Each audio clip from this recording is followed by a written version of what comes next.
Good morning friends, welcome back to my channel.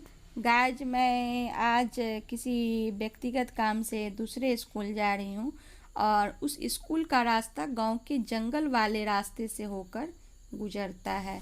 तो मैंने सोचा क्यों न गांव की हरियाली और खुले नीले आकाश में मंडराते सादे सादे बादल को अपने ब्लॉग में शामिल करूं। जो लोग मेरी तरह प्रकृति प्रेमी है उन्हें तो शायद मेरा ब्लॉग पसंद आएगा, लेकिन जो लोग प्रकृति प्रेमी नहीं है वे पता नहीं मेरे विषय में क्या सोचेंगे। दोस्तों, प्रकृति के रंग हजार हैं, हजार क्या लाखों में होंगे। प्रकृति को भला कैसे कोई बांध सकता है, लेकिन उसके नज़ारे हमारे नज़रों में कुछ इस तरह बस जाते हैं कि दिल करता है कि इस दृश्य को कैद कर लूं। और कुछ इन्हीं अनमोल और बेशकीमती दृश्य को कैद करने के उद्देश्य से शायद कैमरे का आविष्कार हुआ होगा। वर्तमान में टेक्नोलॉजी ने इतनी प्रगति की है कि आज हर हाथ में कैमरा है। मैं तो कहाँ से कहाँ आ गई, मैं तो बात कर रही थी प्रकृति की। तो देखिए गाइज, खुले आकाश में मंडराते सादे सादे बादल आपको कैसे लग रहे हैं। फ्रेंड्स, प्रकृति के साथ वक्त बिताना मुझे अच्छा लगता है। उसे निहारना, कुछ दृश्यों को कैद करना, यह मेरा शौक़ है और यह मुझे दिल को सुकून भी देता है। प्रकृति के सुकुमार कवि सुमित्रा नंदन पंत ने तो प्रकृति के ऊपर कितनी कविताएं लिख डाली। मैं तो प्रकृति को अपने ब्लॉग में ही शामिल करती हूँ। और गाइज, आप लोग कमेंट करके बताना कि आज का ब्लॉग आप लोगों को कैसा लगा। तो बातें तो आप सबों से मैंने काफ़ी कर ली, अब आप प्रकृति का आनंद लीजिए। मुझे तो महेंद्र कपूर का गाना भी याद आ रहा है। हे नीले गगन के तले धरती का प्यार पले, हे नीले गगन के तले धरती का प्यार पले। ऐसे ही जग में आती हैं सुबहें, ऐसे ही शाम ढले। हे नीले गगन के तले धरती का प्यार पले।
गाइज, अभी आप देख रहे हैं कि बच्चे तालाब में मस्ती कर रहे हैं। यह मस्ती शहर के बच्चों को कहाँ नसीब हो पाता है। इन्हें ढंग का खाना नसीब नहीं होता, बदन पर कपड़े नहीं होते, रहने के लिए टूटी फूटी झोपड़ी होती है। लेकिन ये ग्रामीण बच्चे हमसे ज़्यादा खुश और संतोषी होते हैं। आपने देखा होगा, ये ग्रामीण बच्चे शहरी बच्चों की तुलना में ज़्यादा मजबूत और मेहनती होते हैं, क्योंकि बचपन से ही इन बच्चों को मेहनत का पाठ पढ़ाया जाता है। अपने खेतों में काम करने वाले ये मासूम बच्चे पढ़ाई लिखाई और तकनीकी ज्ञान में भले ही पीछे हो, लेकिन इनका व्यावहारिक ज्ञान काफ़ी उच्च कोटि का होता है।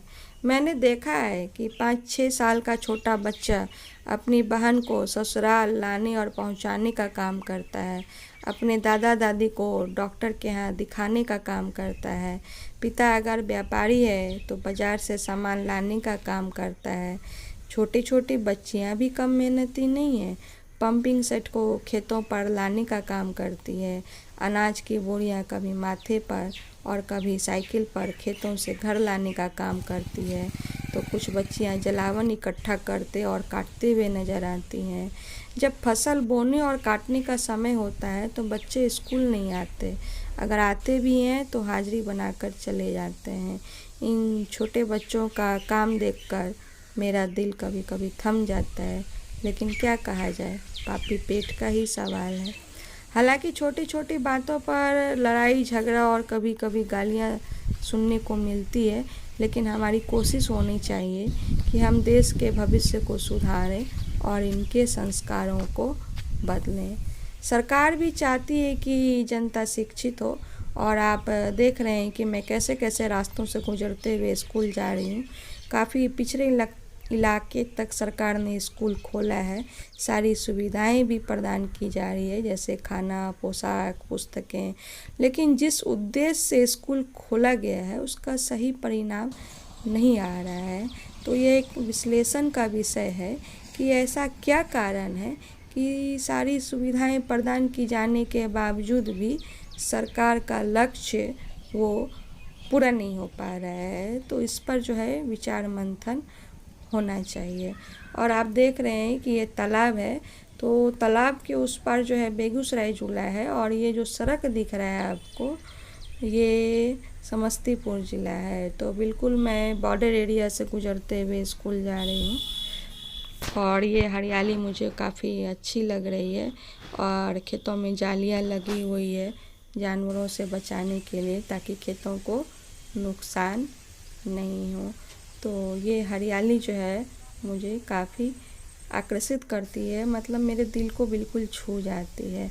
तो सारी लोगों से मेरी विनती है कि कभी मौका मिले तो गांव में ज़रूर रहें और ठहरें, और वहाँ की जीवन को करीब से देखें, बहुत सुकून मिलेगा दिल को। तो ये जो आपको स्कूल दिख रहा है ये बेगूसराय ज़िले का स्कूल है, और इधर जो है समस्तीपुर ज़िले का स्कूल है। तो मुझे आज कुछ व्यक्तिगत काम है, और जल्दी से मैं काम करके निपटती हूँ और फिर लौटूंगी भी।